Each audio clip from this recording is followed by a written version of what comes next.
it. All right, there we go. Welcome to Command Control Power, big supporter and friend of the show, Benjamin Morales. Thanks for joining us, Ben. What's up, guys?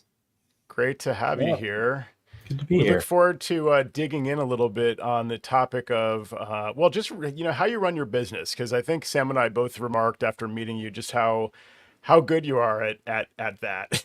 And this We'll came up see. on Slack recently. Yeah, I guess we will. But so it's an interesting topic, employees hiring and firing, and just managing in general. And I've said recently on the show that, one of the things I dislike the most about this work, other people say they dislike the computer user. I don't have that kind of distaste for like my clients. I like my clients. I like computers. I dislike managing. That seems to be the most problematic part for me. So I'm interested in hearing your experience. Yeah. To speed. Oh, he left for a second there. That's so.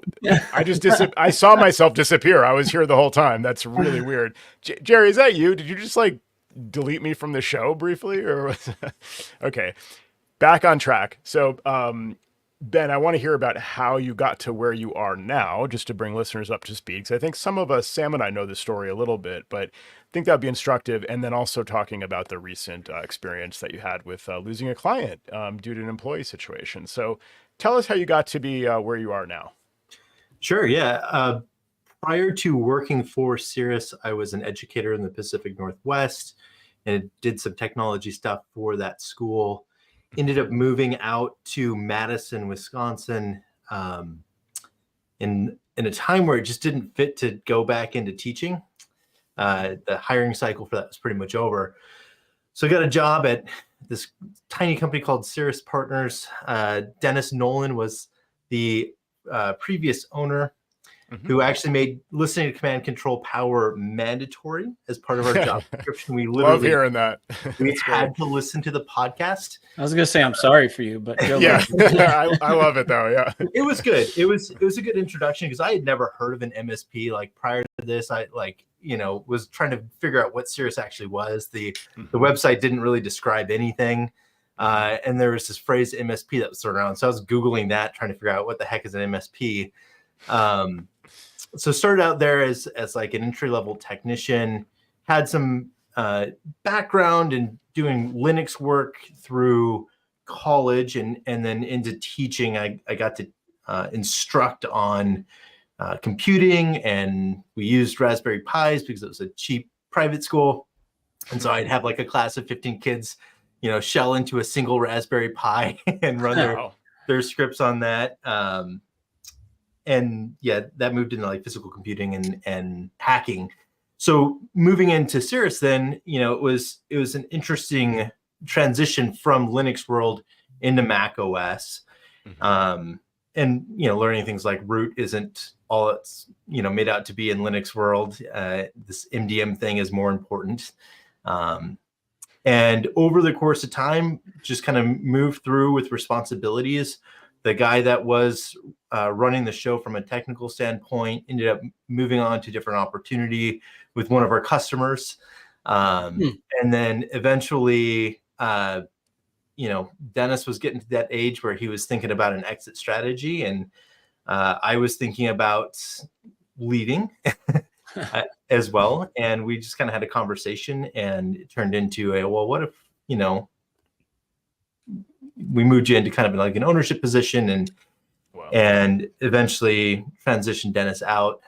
So, long story short, we did that over a course of a period of time. So I had deferred salary that was compensated for with stock in the business. And then we had a period of time of about 2 years. Well, that was the plan, 2 years where he and I were going to be 50-50 partners. And it looks like everybody left but me now. No, we're still here. We're here. Okay. I think that's Jerry playing with the stuff. So yeah, 50-50 partners there for a while. I moved into the role of CEO at that point. And then end of 2023, kind of Q4 2023, ended up buying Dennis out the rest of the way. And this has been my first year kind of as the sole owner of Cirrus. And so we're a pretty small team.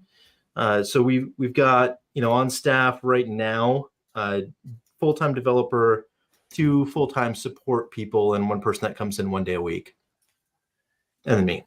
Amazing. Now, Ben, can you say more about just the idea of when you were officially CEO? I mean, was there any fanfare? Is there a ritual that you go through? Confetti. Or is it just like, hey guys, you have to listen to me now, hey team, I'm the curious about boss. this, yeah. Yeah. Like how, cause in all honesty, like how do you get people to really have that mindset shift of looking at you differently and deferring to you and treating you that way as a CEO? Yeah, I think I had been kind of coaching up for a while and providing the leadership in the organization for a minute. I think Dennis had the foresight to allow me to make some decisions and take some risks, enter into negotiations with customers, and start being seen as kind of like a key person in the company. So the transition was pretty smooth. We also had a sales agreement in place, so strategically, I couldn't make a whole lot of changes in the business. Okay. So that helped with that sense of continuity. Dennis, for that 2-year period then where we were both 50-50 in the business, we would meet, every once in a while, but he pretty much had stepped back, emailed all of our customers and said, I'm comfortable handing this off to Benjamin. I'm still here for the next 2 years. And people were receptive to it. Nice. Did your fellow employees, did they know early on of the transition coming, or did they find out later once you were like kind of moving up? They found out later. I think most of them kind of figured there was something going on. Yeah. Because Dennis and I kept having all of these meetings. But yeah, it was once everything was kind of settled, like, yes, we're absolutely doing this. We've signed some paperwork saying we both intend to make this happen. It's pretty cool. I mean, like if you think about it, just that transition, because you were essentially help desk, right? To start. To start off with, yep. Yeah, and then just shifting to that position of power, as we'll say. Small companies, so. Yeah, still, But, but was there any that of anyway? Any, I don't want to say resentment or anything like that going on that you felt initially, or was it all pretty smooth? It was pretty smooth. I mean, there were a number of things that the team had been asking from Dennis for a while from a leadership perspective, like having written values, things that were more objective in terms of expectations for work. And so I was able to produce a lot of that. And I tried to do it in a way that was collaborative. Like I gave the seed of like, these are what I think our values need to be, but then gave it an opportunity for the team to weigh in on each of those and make sure everybody was bought in on that kind of vision, mission, and values. And I think that helped. It was a bit of a breath of fresh air. And Dennis, I love Dennis. He's a great guy. I think he's been on the show before, and solid dude, really good people person. But I think that, he was a commercial photographer, and he kind of found himself in this business and found himself like, growing after he switched over to like a managed services model from Break Fix. And I think it was a little bit more than he wanted to manage. And so having that kind of hunger to come in and set up some structure and direction, I think was welcomed by everybody on the team. Interesting. I don't think anybody else wanted to do that job. Right.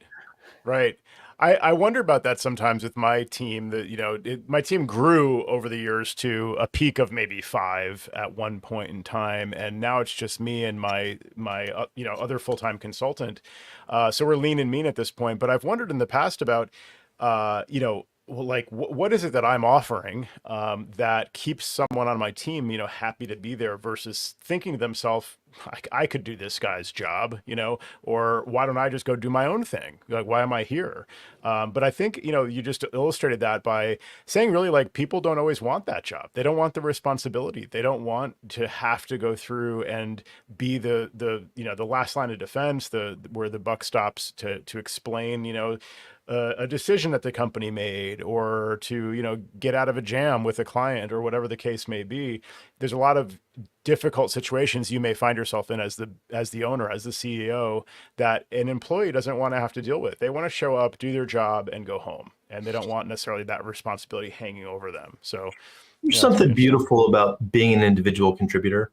Yeah. We've got Sean Maddock is on our team as our developer. I don't know if you've had an opportunity to meet with him in the Mac admins communities.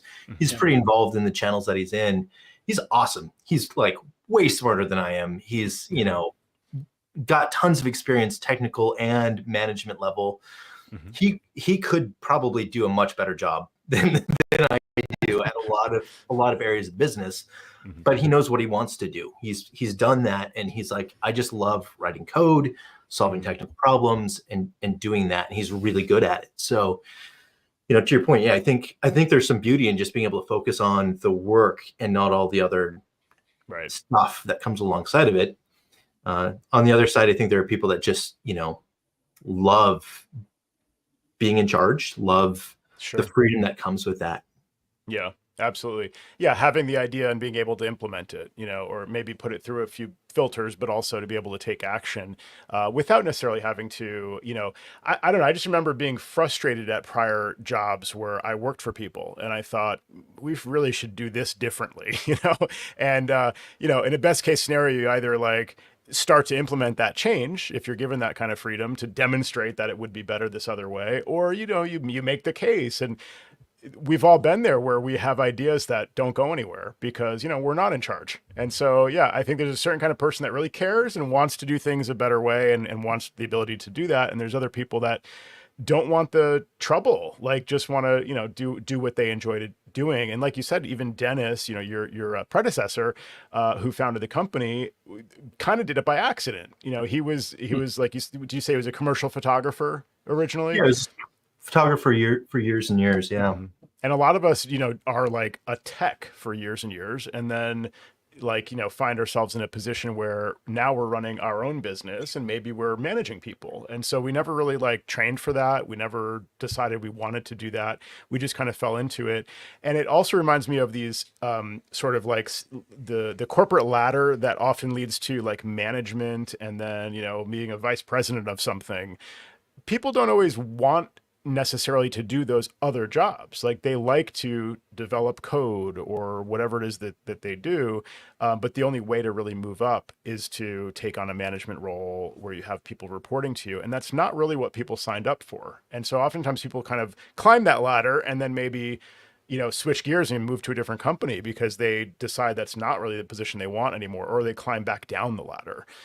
So it's anything goes, but you kind of have to be honest with yourself and figure out what you really want to do and what you're willing to do and what you are able to learn to do to be able to be successful at that. So how did you know you wanted to run this company?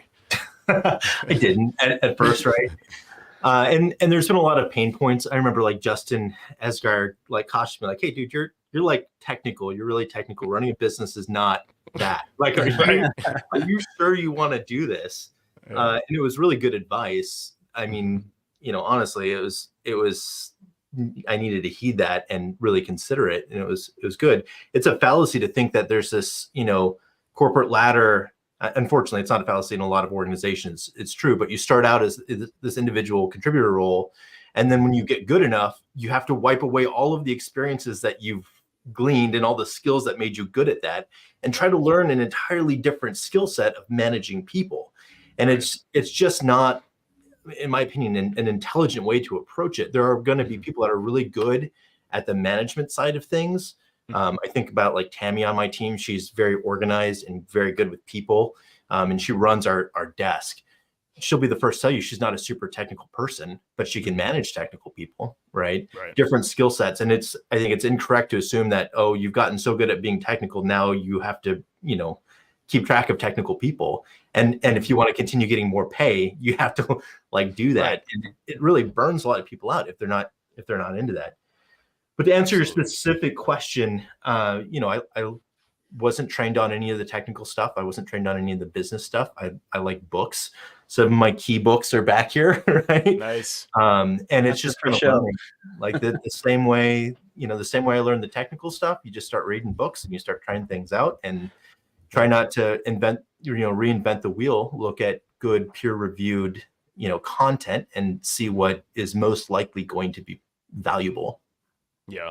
Right on. It's so true though that the difference between your skill, what you learned on the technical end, it doesn't just apply to our field either. I mean, there are plenty of people that have become sole proprietorships or have a couple of people with them in like, electricians and plumbers and things like that, and they don't know the first thing about running a business. Nor did I when I was like I knew what I did technically, like Ben was saying, and some of them are particularly bad at it. Like they never got good at it. They can still fix what they need to fix. And I'm not calling out those industries specifically, but it's like one of those things where it's hard to just transition, just be a boss now and manage people and manage finances and all that other business. So I agree with you 100%. The other piece of it, which I took from what you were saying there, is also like you're kind of giving up that technical piece in a way, not completely, but you're releasing some of that control to other technicians and expecting them to be at that level. It's hard for me sometimes to see it and just be like, I want to do this better or different because I still want to kind of get in there and do that. So that I find it's tough to pull the two apart and just be, the person running the business.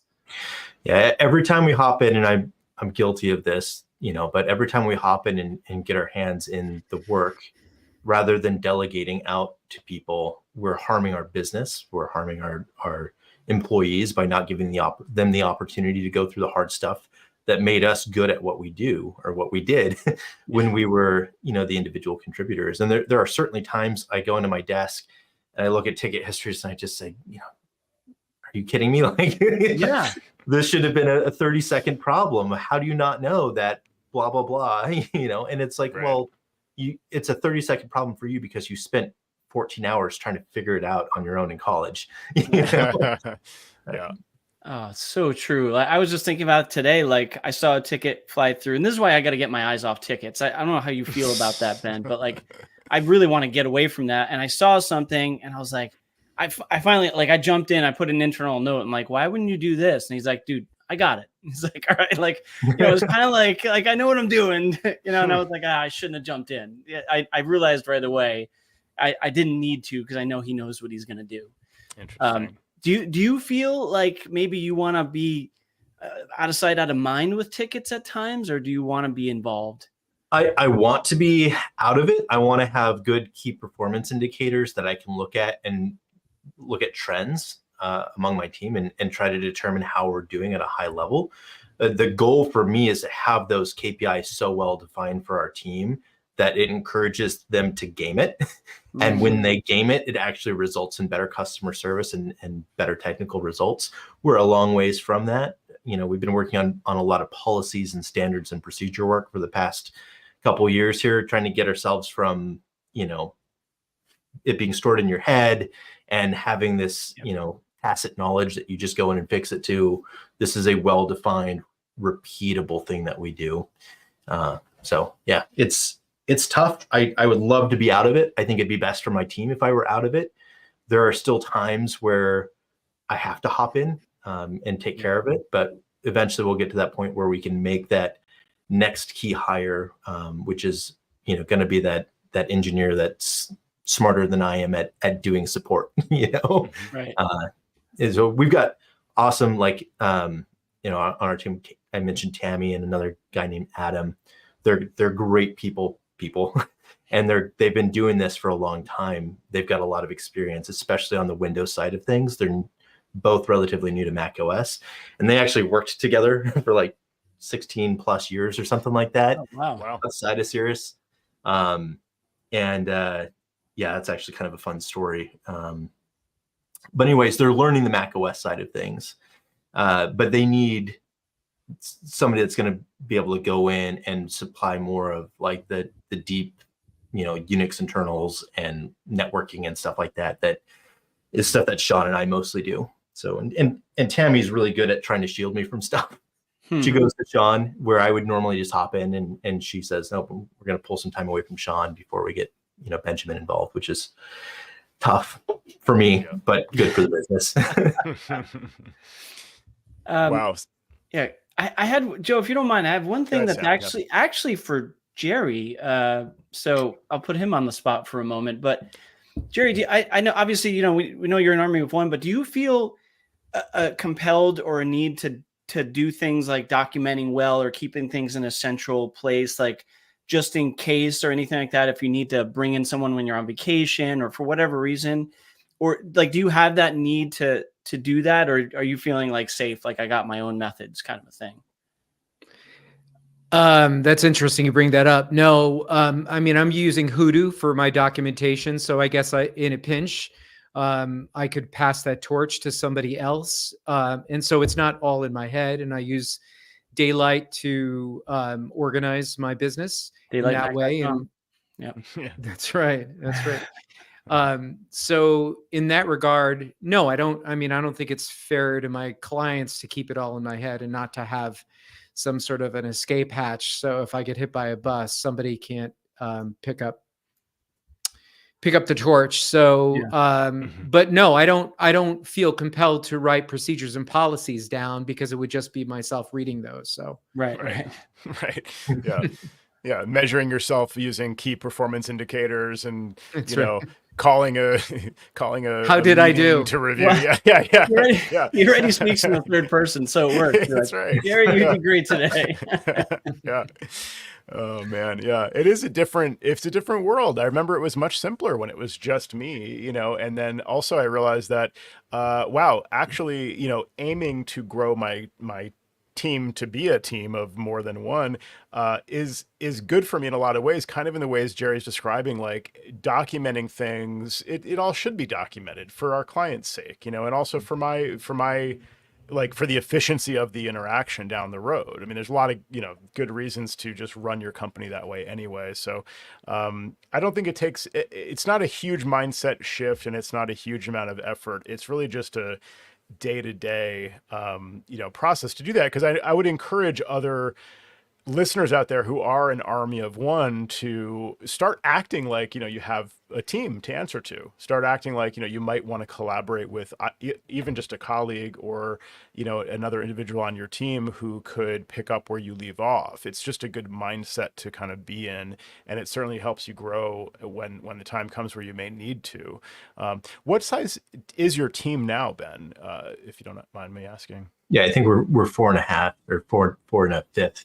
So Gotcha. Uber's coming in really a half day a week. And she just like baselines devices. Okay, nice. And so, yeah, it's, you know, just speaking of the experience you brought up on Slack, you've been through some difficult experiences with employees and clients, and just the kind of the intersection of those two. And do you want to just bring listeners up to speed in terms of what kind of inspired this conversation?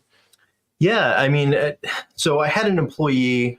I had interviewed her and then didn't offer her a job or didn't extend an offer to her immediately. And then about a year later, I was hiring again.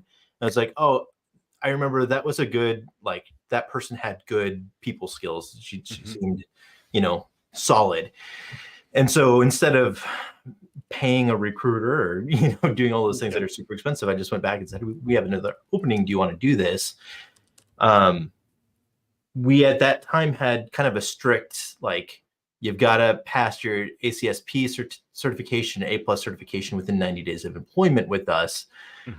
Mostly just for peace of mind for me, knowing that you at least know how to put in hard work and pass an exam and have the absolute minimal stuff. So she ended up not passing that exam in time. And there was clearly a certain amount of like test anxiety for her and stuff like that. And I felt bad. And instead of being hardline like I had been about it in the past, where people would really, you know, push themselves hard into passing it sometimes in the last minute, but they passed it.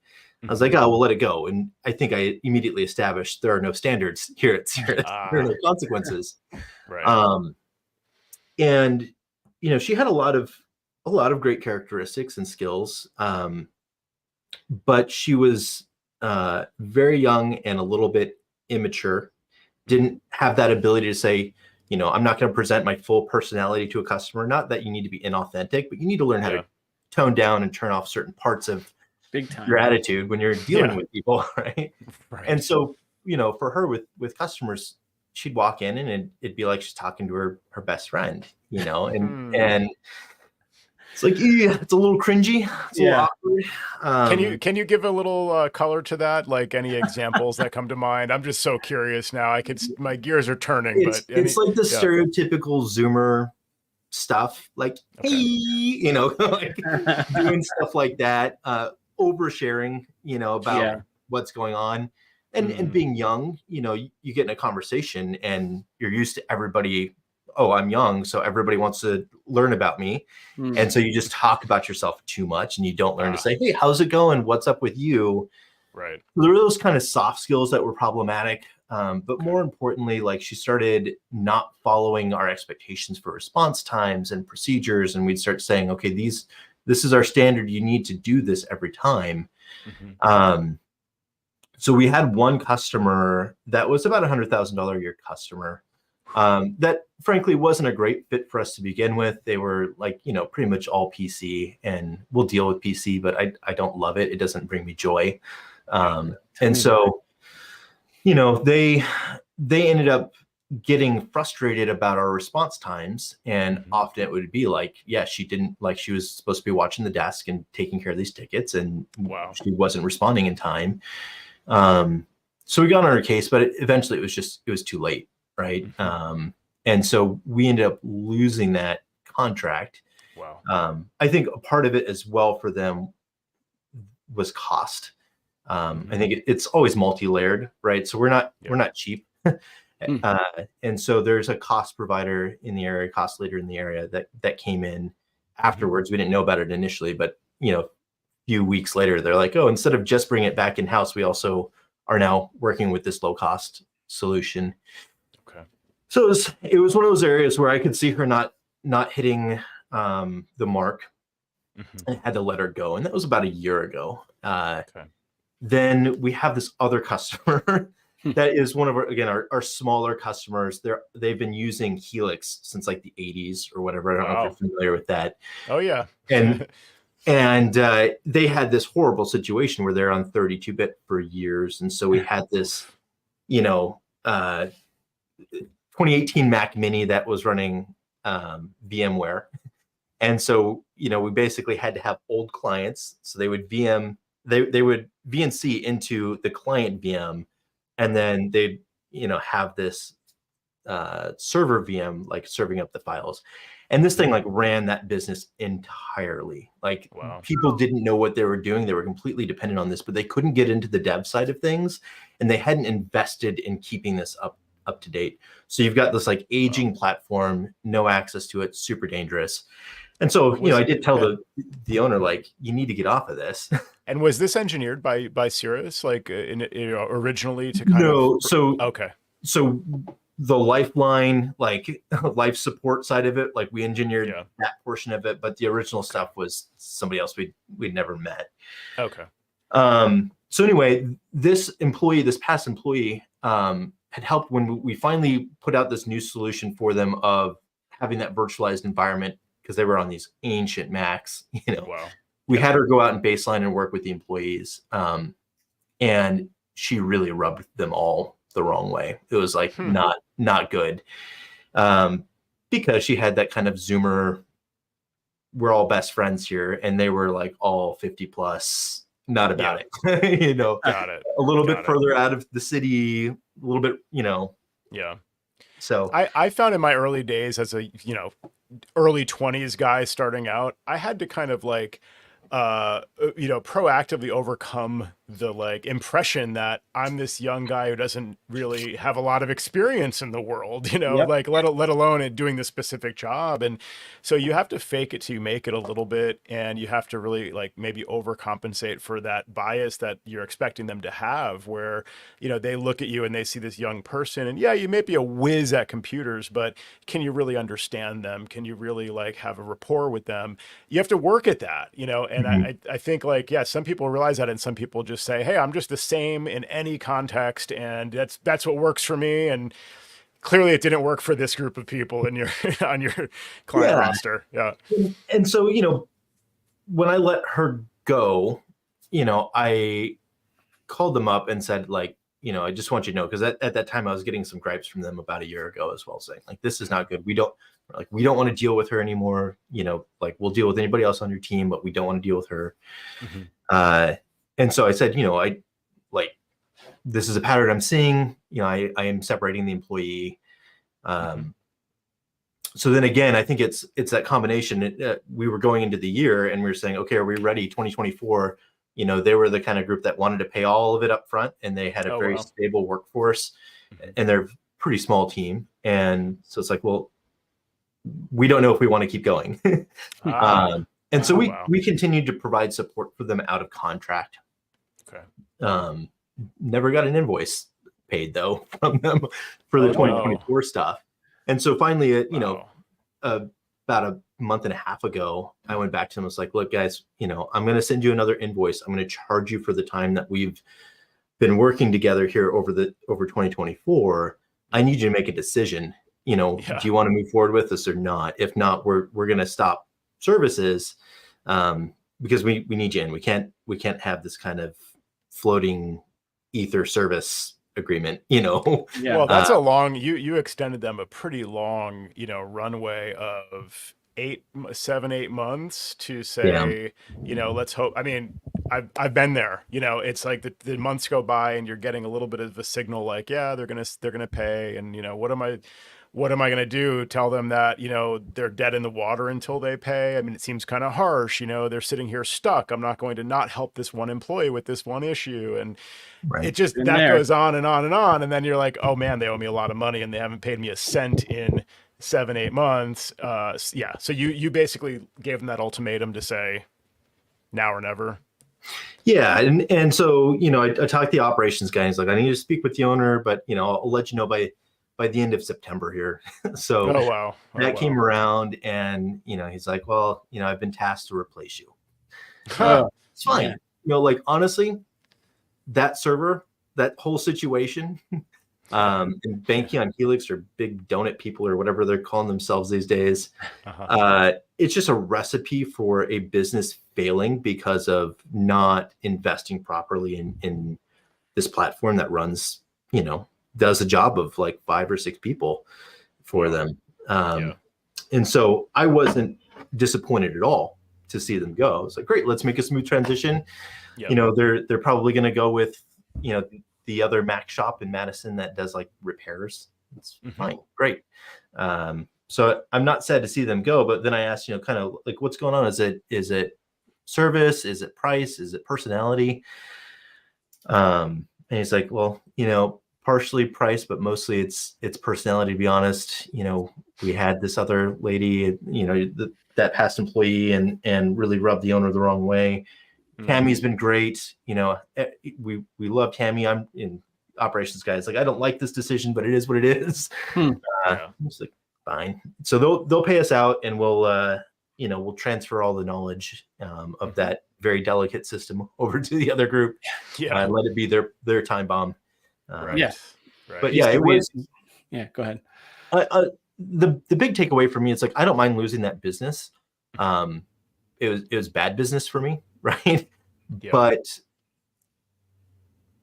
the poor, low performing employee, a year after being separated from the company, has still tarnished our reputation, so that when the owner is thinking of Cirrus, they're thinking of that experience rather than all that we've done, in my opinion, graciously out of contract, without payment over the course of this year. That still outweighs, that bad experience outweighs all of the stuff that we've been trying to deliver over the course of the year. It was pretty frustrating. And I think the debate on, the ACES channel then kind of became about like, well, how do we handle this? Right. I'd be curious to hear, what you all do with your team. I mentioned the not liking that hire fast, fire faster mindset that I feel like I've heard talked about a lot in the MSP community. But that's just me. And there were some people that made some really good points. There's do you think go ahead, Jerry. I was just going to say, do you think their excuse that it was the previous employee that you already had let go and you've been working with them ever since, that was sort of like the cheater's way out? that they could just easily say, well, this is why, but the underlying issue may be price, or they don't value sometimes what we charge. So yeah, it's much easier to say, oh, well, it's the employee that doesn't even work for you anymore. That's the reason. Yeah. Something about that doesn't pass the smell test with me.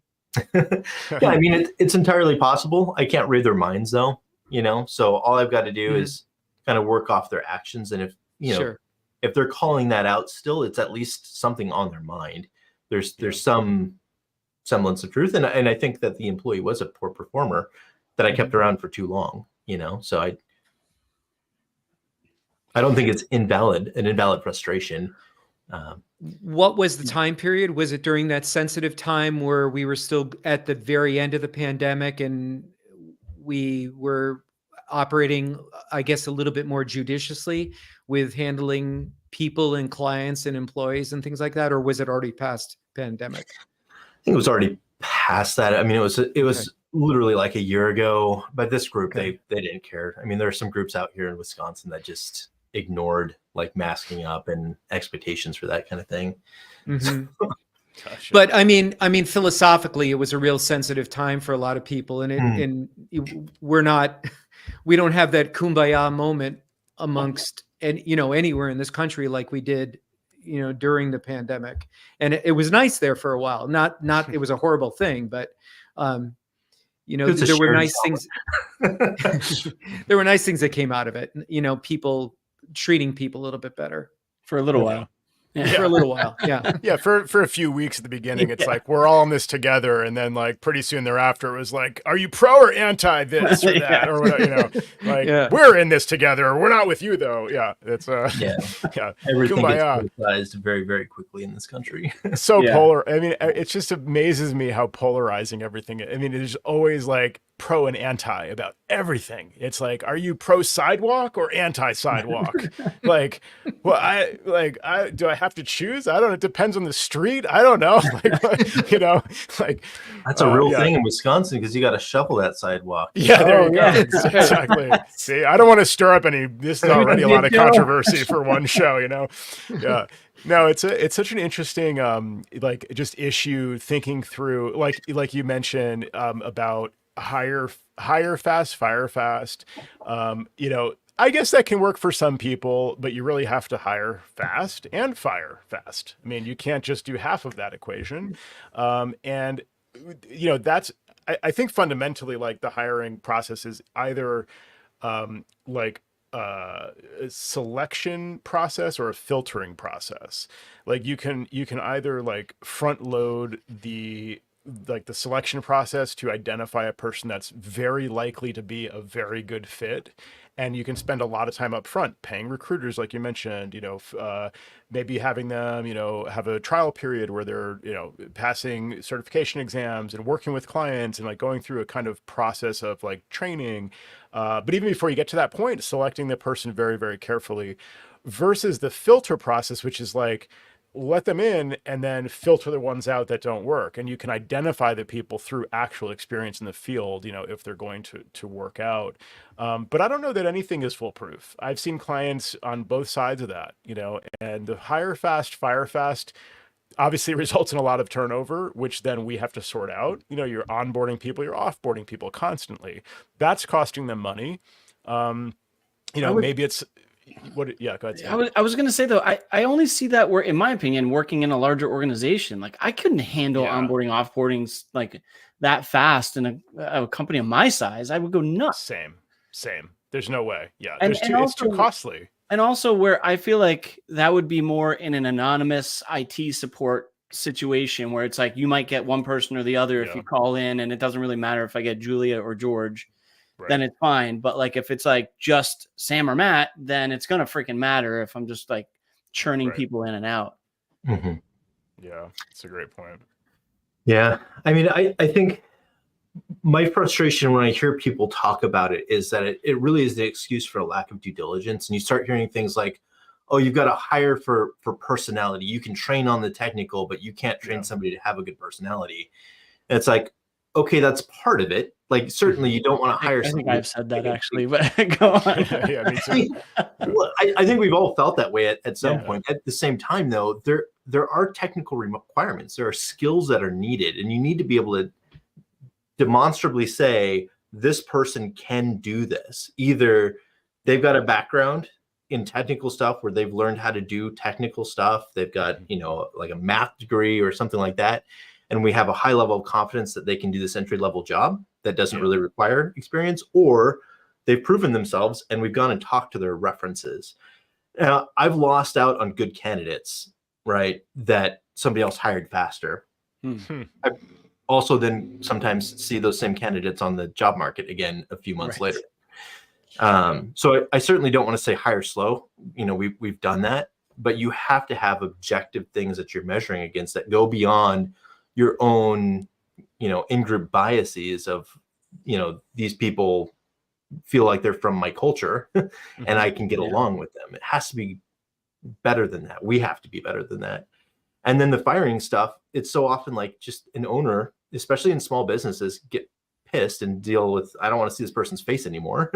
And so they're going to fire them. And we have these, at will employment states where they don't need a reason unless they're in a protected class.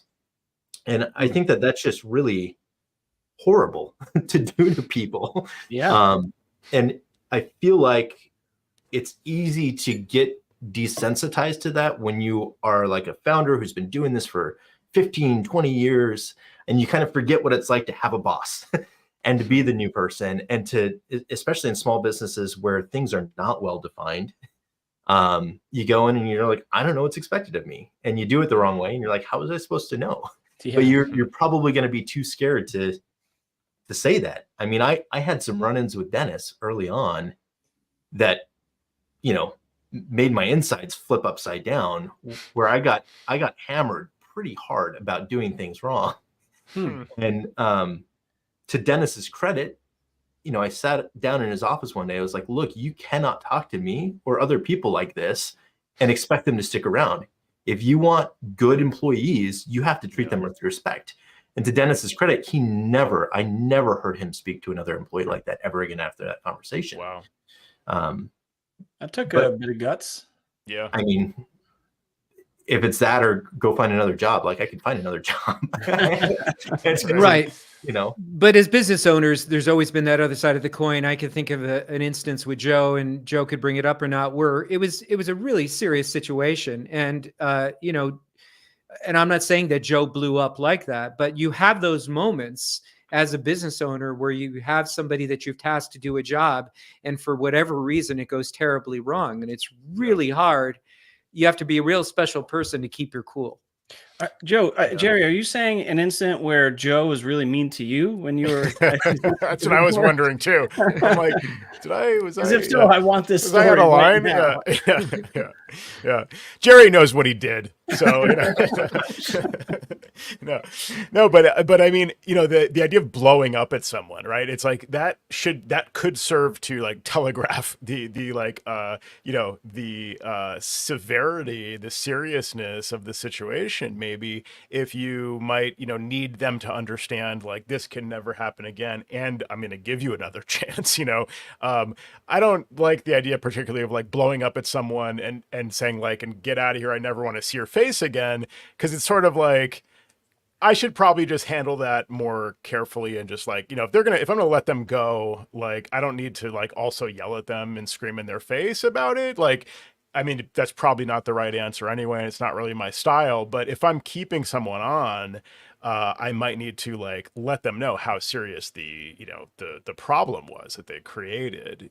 But there's ways of doing that and navigating that to not, be disrespectful like that. To your point, Benjamin, it's like there's just no need, and good employees are not going to tolerate that, like you said. So that ends up being, a sticking point where people will separate over personality and just the way they're running things. So you have to have mutual respect. If I want my employees to respect me and to respect my clients and all of that, I need to demonstrate that to them as well. So But sometimes it's about finding the right people in the first place. So how have you found people along the way? Like, how many have you hired since your tenure there or prior? And what are some of the sources? And I'm going to take notes on this one.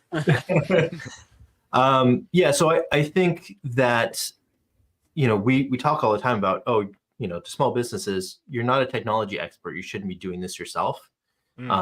You need to hire somebody like me to come in and Right. guide you. You don't want to learn how to run an IT program. Mhm. Similarly, for us, I think one of the massive things that has helped us in terms of having structure and having kind of accountability outside of our organization is getting a good PEO.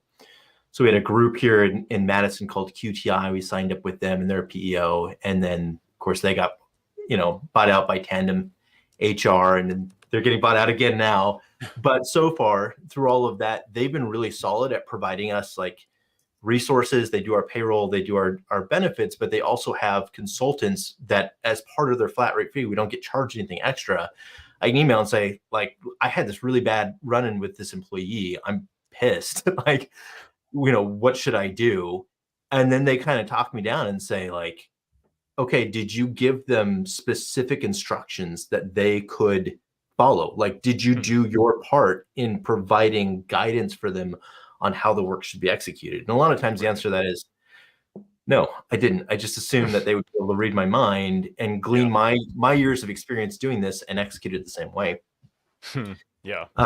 So that's been really helpful. They've given us also the structure for our notice of disciplinary action, and the paperwork that we fill out when we have problems, and the professional improvement plans that we do with our team when there is an issue.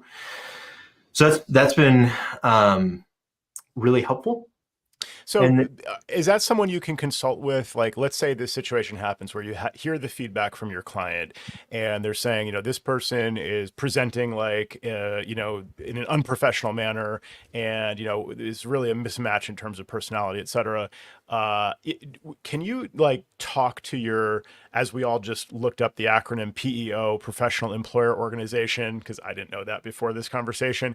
Can you talk to your PEO, and will they guide you in how to kind of respond to that situation? Yeah. I mean, this group in particular is flipping awesome. Awesome. I recommend checking them out. I know they do multi-state, right? I mean, they provide so much value for us. Sean on our team has worked in various states, and they handle the payroll tax stuff around that. And then they'll like help you build out your handbook and be aware of the legal constraints within each state that your employees might be in, and they can build like custom stuff for each of those groups. And their fee is just a little bit in each payroll. They just take out a couple extra $100, And for me, that's totally worth it, because then it's kind of an all you can eat in terms of getting guidance, getting help around all of the HR benefit payroll stuff. They will write, like, when I had to separate my best friend. So we met working as employees at Cirrus together. And he kind of, at first I really didn't like him. And then I went through a divorce, and he kind of became my best friend during that time. But I had to separate him because his performance, wasn't what we were looking for, what we needed. And he was going in a different direction anyway. He had finished his MBA, and he had all these skills that he wasn't able to materialize here. And so I knew I was not going to be objective in anything. And frankly, probably kept him around longer than I should have, just because I didn't want to deal with it.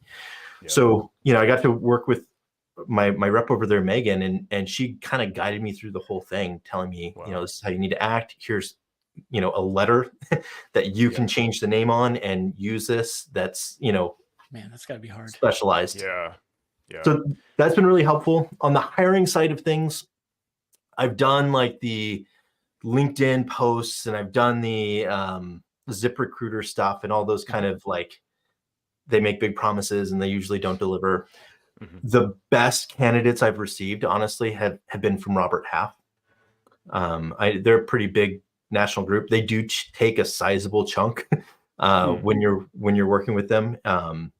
You can do it a couple different ways. They can deliver you a candidate, you hire them right away, and you can pay the fee over a period of time, or you can basically treat them as a contractor, and they take a chunk out over the course of months, and that decreases until you choose to make an offer.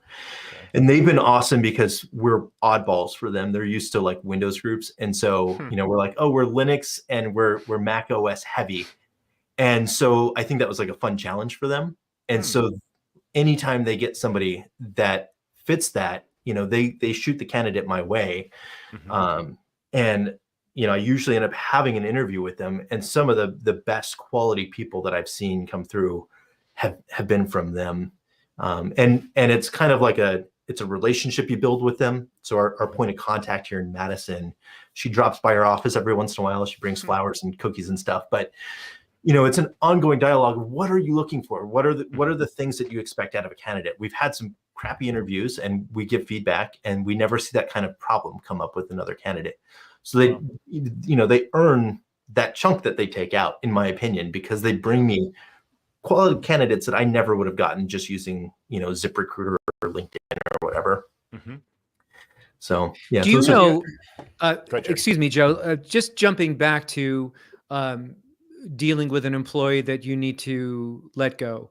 Do you know I know that in Connecticut, the laws that apply to a small business owner as opposed to a larger business, I used to know what the threshold was, but I don't remember anymore. But are there different laws that would apply to you as a small business owner as opposed to a larger organization?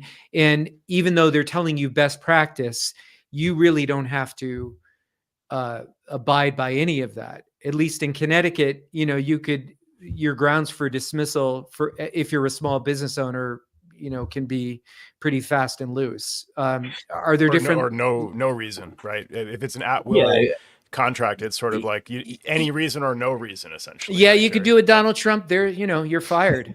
Yeah, I mean that is how it is in Wisconsin, but I have a reputation I want to maintain, and so yeah, of course, we try to behave like we're competing in Madison, right? Epic, we've got Google, we've got Zendesk, we've got Fetch, we've got all these big groups that have like Silicon Valley style money at their big disposal.